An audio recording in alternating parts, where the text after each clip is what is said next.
Hello everyone and welcome to the fourth episode of the Python for Microscopy course. In this video I will cover the topics operators and expressions. What are operators? In Python, an operator is a symbol or a set of symbols that performs operations on operands. And operands are the values or variables on which the operation is applied. Operators define how the operands should be manipulated to produce a result. Now, operators are divided into different groups. For example, the arithmetic operators with plus for addition, minus for subtraction, then multiplication by the star symbol, and division by the slash. Next, we have other arithmetic operators, for example, the floor division. The syntax for it is 2 slashes and it returns the floor of the division result. For example, 8 divided by 3 is not anymore a floating point number, but now a whole number. Next, the modulus, it returns the remainder of the division, can be very useful sometimes. So for example, 8 modulus 3 will result, or the result will be 2. And the exponentiation, it raises the left operand to the power of the right operand. For example, 2 to the power of 3 results in 8. The next group is the comparison group. So we can check if two values are equal. For example, 5 is equal to 5 is true. So this will return a Boolean value, true or false. There's also the not equal operator by this exclamation mark and equal sign. 5 is not equal to 3 is also true. And also greater than, less than. 5 is greater than 3 is true.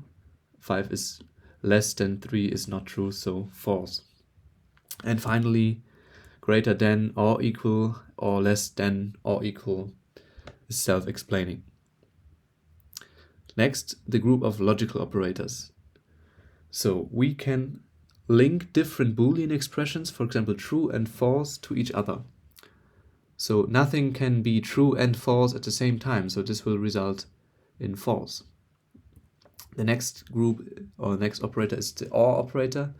It is true as long as at least one of the operands is true. For example, true or false will result in true. And the not operator is basically just switches the truth value of an expression. For example, not true is equal to false. Now, it is important to keep in mind that these expressions will be evaluated from left to right.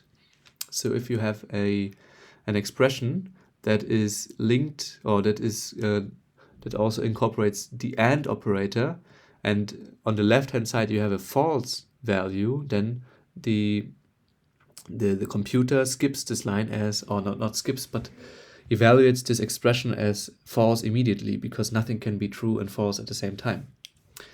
And for all expressions, or expressions using OR, if there is at least one true, then it is considered true. Next group is the identity operators. So let's assume we have a list X containing the elements 1, 2, and 3, and also a list containing Y containing the elements 1, 2, and 3. And we can check if two, in this case, lists or two objects are the same by using the operator is. This is, if you remember one of the last videos, this can be understood because these lists are stored in different positions in the storage. It's not the same object. If you assigned the list in X to the variable of Y, so they are both referencing to the same object, then the result of this expression X is Y would be true. Next, you can basically use the not operator. In this context, is not. So is the opposite of is not, and in this case it would result in the value true. So again, it gives us a Boolean value. Next, the membership operators. So again, we have a list containing the elements 1, 2, and 3, and we can check if an element is in the list by using the in operator. 2 in my list, for example, would give us the result true. And similar to the is not operator, we can also say not in. For example, the element 4 is not in the list containing the elements 1, 2, and 3. Next, and this reminds us of the variables, we can use assignment operators. For example, age is 3, and these expressions will be evaluated from right to left. So the expression on the right will be assigned to the variable that is not declared, but that is on the left hand side. And there are also other types of assignment operators, for example, plus equal, minus equal, and times equal. So plus equal is nothing else than age is, or not equal, but age is age plus 3. So it will take the value in age if age exists, and does the addition with 3, so age plus 3, and this value will then be stored in the variable age. Same for minus and for the multiplication. So this is just a short version of the this expression is just a short version of basically this, or this line of code is a short version of this line of code.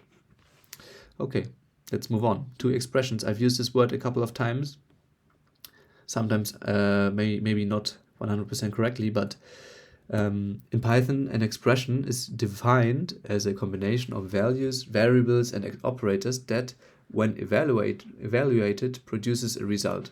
In other words, an expression represents a computation that can be performed, and its evaluation results in a single value. And it's important to keep in mind that these can be simple, for example 3 plus 5, or complex, so they could also consist of several expressions, like simple expressions, or also functions, which we will be covering in a future video, and multiple operands and operators, and also variables and values. And these expressions are often used to perform calculations, make decisions, or generate new values. So for example, we have arithmetic expressions as this one, logical expressions where we link different Boolean values and operators to each other. For example, true and false. You can maybe